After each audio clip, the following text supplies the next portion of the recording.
Good morning friends. चलिए आज हम लोग देखेंगे क्लास 10th का हमारी अर्थव्यवस्था चैप्टर 4 है हमारी ये वित्तीय संस्थाएं। आज पार्ट 2 है।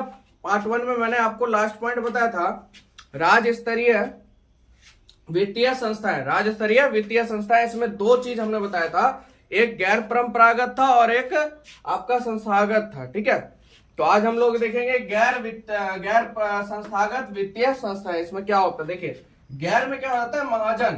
इसमें कौन आता है, महाजन, या आपके छोटे मोटे घर से जो आप अगल बगल से जो कर्ज लेते हैं वो सब किसमें आता है, गैर संस्थागत में। ठीक है, देखिए महाजन आज भी गांवों में ऋण प्रदान करने वाला लोकप्रिय साधन माना जाता है। अभी के दौर में भी, पहले और अभी में भी आप देखिएगा अगर किसी को ऋण लेना है तो कहाँ किसके पास जाता है, महाजन के पास, यानी जो ऋण देता है, ऋणदाता है ना, उसके पास जाता है। ये अभी भी लोकप्रिय साधन है। क्यों? क्योंकि इन महाजनों से कर्ज लेना सरल एवं सहज है। इन महाजनों से कर्ज लेना सरल एवं सहज है। ठीक है, ऋण देने का आधार व्यक्ति से अमानत स्वरूप उनके जमीन, जेवरात तथा अन्य कीमती सामानों को गिरवी रखते हैं। पहले तो रखा जाता था, अब धीरे धीरे जैसे साख बन गया है ना, साख, जब व्यक्तियों का साख बन जाता है तो महाजन क्या करते हैं, उस चीज को अनदेखा कर देते, चल भाई 3-4 बार इसने लिया है, उसके बाद अब इसकी जेवरात और जमीन के कागज को देख के नहीं लेना है। पर महाजन उसको उतना ही ऋण देता है उसकी संपत्ति को देखकर कि भाई उसकी संपत्ति है कितना, संपत्ति मतलब जमीन यथा को देखकर वो बताता है कि भाई आपको मैं इतना ऋण दे सकता हूं, ताकि फिर बाद में वसूलना भी तो है। यदि समय पर ऋण का भुगतान नहीं किया जाता है तो अमानत स्वरूप रखे हुए सामान, जो अमानत के तौर पे आपने उसको सामान दिया महाजन को, वो क्या करता है, उसको गला दिया जाता है। जो आपका सोना होता है या चांदी होता है उसको गला दिया जाता है और उसको बेचकर क्या करता है, जो ऋणदाता होता है वो उसको मुआवजा के तौर पर अपने पास रख लेता है। अब बात करते हैं बाबू संस्थागत वित्तीय स्रोत। इसमें क्या है, इसमें सबसे पहले बात करें तो सहकारी बैंक आता है, यानी कोऑपरेटिव बैंक। सहकारी बैंक को कहा जाता है कोऑपरेटिव बैंक। इसके बारे में आप लोग जानते होंगे क्योंकि हर गांव से कोऑपरेटिव बैंक यानी सहकारी बैंक के बारे में किसी ना किसी वयस्क को इस बारे में पता होता है। तो देखिए सहकारी साख व्यवस्था त्रिस्तरीय है। ये जो साख व्यवस्था ये क्या है, त्रिस्तरीय है। सबसे पहले अगर बात करें तो गांवों में प्राथमिक सहकारी साख समिति बनाया जाता है गांवों में। ठीक है, सहकारी बैंक के लिए, सहकारी साख के लिए। और उसके बाद जिला स्तर पर केंद्रीय सहकारी बैंक होता है। उसके बाद आपका जो जिला है उसका भी सहकारी बैंक उपलब्ध होता है। ठीक है, और राज्य स्तर पर भी राज्य सरकारी बैंक होता है। ठीक है, चलिए आगे देखते हैं। चलिए, तो सहकारी बैंक आपने पढ़ लिया, 3 चरण थे उसके। उसी में देखिए इसके जो सहकारी बैंक है इसके माध्यम से बिहार के किसानों को अल्पकालीन यानी कम समय के लिए, मध्य के लिए और दीर्घकालीन ऋण की सुविधा उपलब्ध कराता है। कौन सा बैंक बाबू, आपका सहकारी बैंक। ठीक है, अब दूसरे नंबर पे हमारा अपना प्राथमिक सहकारी समितियां। तो इसमें क्या होता है, देखिए इसकी स्थापना कृषि क्षेत्र की अल्पकालीन यानी कम समय के लिए ऋणों की आवश्यकता को पूर्ति के लिए किया गया। कौन सा बैंक, प्राथमिक सहकारी समिति। अल्पकालीन लोन या ऋण के लिए कौन सा बैंक है आपका, प्राथमिक सहकारी समितियां। ठीक है, जिसमें 10 आदमी मिलके एक बैंक बना लेते हैं, आपके गांव और में चलता होगा, तो वो इस टाइप का बैंक हो गया। ठीक है, ये समितियां क्या करती है, प्राथमिक कृषि साख समितियां भी कहलाती है। ये जो आपकी है समितियां, प्राथमिक सहकारी समितियां, ये क्या कहलाती, कृषि साख समितियां भी कहलाती हैं। पूछ देगा एग्जाम में कि कृषि साख समितियां कौन सी कहलाती हैं, तो प्राथमिक सहकारी समितियां ही कृषि साख समितियां कहलाती हैं। आगे आपका भूमि विकास बैंक। ठीक है, तो देखिए राज्य में किसानों को दीर्घकालीन ऋण, इसमें क्या है आपका अल्पकालीन, प्राथमिक में अल्प, प्राथमिक यानी नॉर्मल, और उसके बाद है भूमि विकास बैंक। अब भूमि के निर्वाह में हो रहा है तो सीधा समझिए दीर्घकालीन ऋण है ना। दीर्घकालीन ऋण प्रदान करने के लिए भूमि बंधक, इसमें क्या करता है, भूमि को बंधक रखा जाता है और बैंक खोला गया था जिसे भूमि विकास बैंक भी कहा जाता है। यानी भूमि का कागज आप जमा कीजिए, आपका भूमि क्या है उसके आधार पर आपको दीर्घकालीन ऋण प्रदान किया जाएगा। चौथा है आपका व्यवसायिक बैंक। ठीक है, तो देश में बैंकों पर सामाजिक नियंत्रण की नीति 1968, क्या बोला गया, सामाजिक, देश में बैंकों पर सामाजिक नियंत्रण की नीति कब होती है, 1968, तथा इसके बाद में उनका राष्ट्रीयकरण किया गया कब, 1969। ठीक है, उसके बाद व्यावसायिक बैंक अधिक मात्रा में किसानों को ऋण प्रदान करने लगा, क्योंकि भाई किसान ही से देश का विकास है, तो किसान को ज्यादा महत्वपूर्ण माना गया है। आ गया आपका 5वां नंबर क्षेत्रीय ग्रामीण बैंक। ठीक है, तो देखिए सीमांत एवं छोटे किसानों कारीगरों, जो सीमांत है, छोटे से मजदूर हैं, उन लोगों के लिए तथा अन्य कमजोर वर्ग की जरूरतों को पूरा करने के लिए उनके उद्देश्य से क्षेत्रीय ग्रामीण बैंक देश में 1975 ईस्वी में स्थापित किया गया। किसके लिए बाबू? सीमांत एवं छोटे किसानों के लिए कौन सा बैंक खोला गया? क्षेत्रीय ग्रामीण बैंक। कब खुला था, स्थापित हुआ? 1975 ईस्वी में। ठीक है, चलिए 6 नंबर है हमारा नाबार्ड। ठीक है, नाबार्ड। देखिए ये क्या है? राष्ट्रीय कृषि और ग्रामीण विकास। क्या है भैया? राष्ट्रीय कृषि और ग्रामीण विकास बैंक देश में कृषि तथा ग्रामीण के लिए पुनरावर्तित प्रदान करने वाली शिखर की संस्था है। इसने क्या किया था? पुनरावृत्ति किया था। जो पहले के बैंक थे वो थोड़ा जो भी काम जैसे भी करे उसको पुनरावृत्ति का काम किया था नाबार्ड ने। ठीक है, और यह कृषि एवं ग्रामीण विकास के लिए सरकारी संस्थाओं, व्यावसायिक बैंकों तथा क्षेत्रीय ग्रामीण बैंकों, जितने भी आपके मैंने बताए थे, कौन कौन बताए थे? सहकारी संस्था, व्यावसायिक बैंक, क्षेत्रीय ग्रामीण बैंक, इस सबको वित्तीय सुविधा प्रदान करता है। यानी जो आपका रुपया पैसा होता है इसको वित्तीय क्या करता है?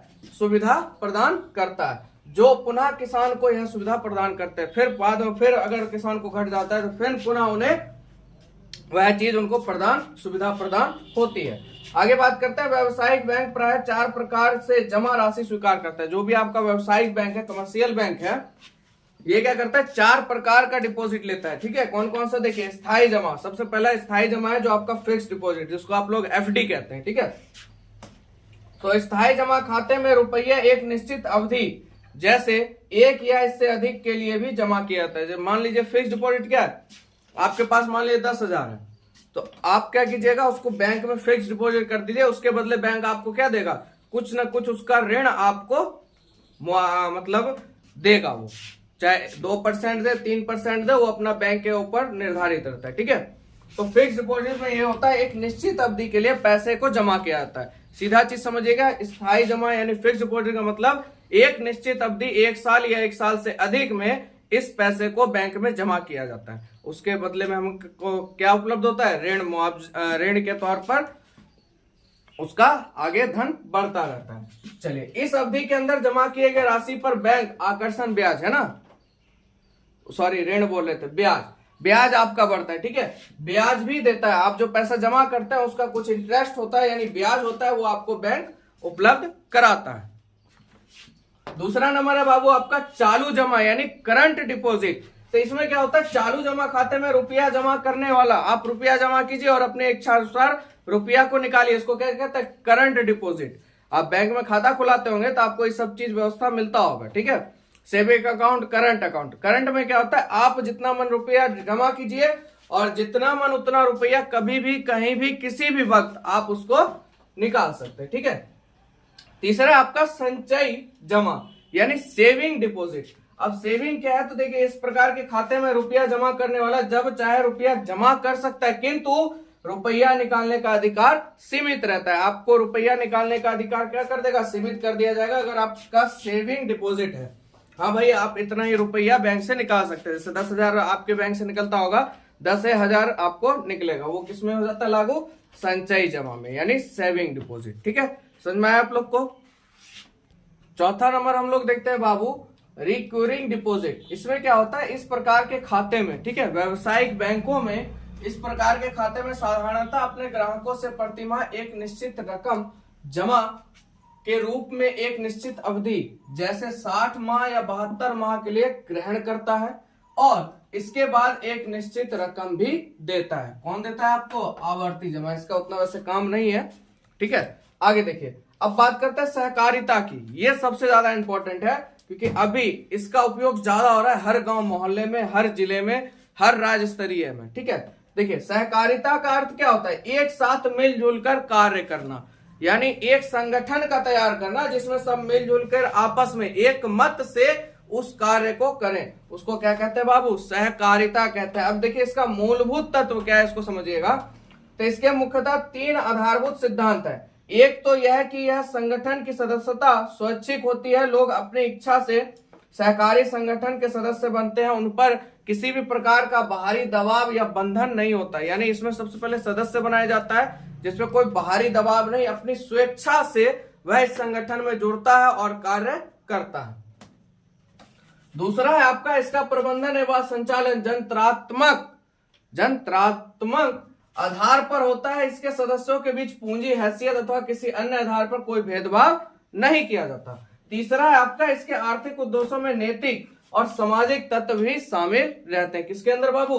सहकारिता के अंदर। ये आपके एग्जाम में आता है, ठीक है, तो इसको बढ़िया से आप लोग कर लीजिएगा, कुछ नहीं, सीधा समझ। सहकारिता क्या है? मिलजुल कर एक मत से काम को करना, ठीक है, वो आपका क्या है? सहकारिता है बाबू। आगे देखते हैं भारत में सहकारिता का विकास कैसे हुआ। तो देखिए, सर्वप्रथम 1905 ईस्वी में एक सहकारिता साख समिति विधान पारित हुआ, ठीक है, जिसके अनुसार गांव या नगर में कोई भी 10 व्यक्ति मिलकर सहकारी साख समिति की स्थापना कर सकते हैं। यानी 10 व्यक्ति मिलकर इस सहकारी संस्थान की स्थापना कर सकते हैं। 1935 ईस्वी में हमारे भारत में रिजर्व बैंक ऑफ इंडिया की स्थापना हुई।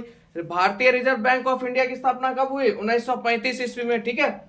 और इसके अंतर्गत एक कृषि साख विभाग का संगठन भी किया गया, जिसका कार्य कृषि विकास के लिए आर्थिक सहायता प्रदान करना, यानी कृषि का विकास करने के लिए उनको आर्थिक सहायता प्रदान करना और एवं अपने महत्वपूर्ण सुझाव भी प्रदान करना, यानी साथ ही साथ जो उनके हित में हो उन महत्वपूर्ण सुझाव या विचार उनको प्रकट करना, ठीक है। आगे बात करते हैं राज्य के विकास में भूमिका। अब इसकी राज्य के विकास में क्या भूमिका रही, इसको देखते हैं। तो बिहार आपको पता अत्यंत पिछड़ा हुआ देश राज्य है। बिहार में विशेषकर ग्रामीण स्तर पर धनकुट्टी, किसका भैया? धनकुट्टी, अगरबत्ती, बीड़ी निर्माण, जूता और ईंट बनाने जैसे महत्वपूर्ण रोजगार सहकारिता के सहयोग से चलाई जा रही है। आपकी जितनी भी है, ये मान लीजिए बीड़ी उद्योग है या जूता उद्योग है, ईंट निर्माण है, यह सहकारिता, ठीक है, क्या कहता है? सहकारिता सहयोग से चलाई जाती है, ठीक है, चलाई जा रही है।